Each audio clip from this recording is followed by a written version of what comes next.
In this example of NX CMM inspection programming, I would like to show a very efficient method to change inspection strategy for similar features. In this case, I have a circle, or I have actually multiple circles, which have a certain inspection method with touch points, and it's roughly 7 touch points along the circle.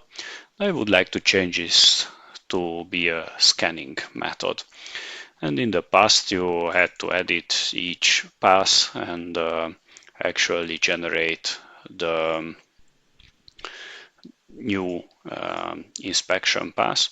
But since NX 2512, we are able to simply select all the features and all the pass and drag it to the other method that we would like to apply, and then the pass and the features are regenerated according to that new method. And you can see that now we have a nice and beautiful scanning pass.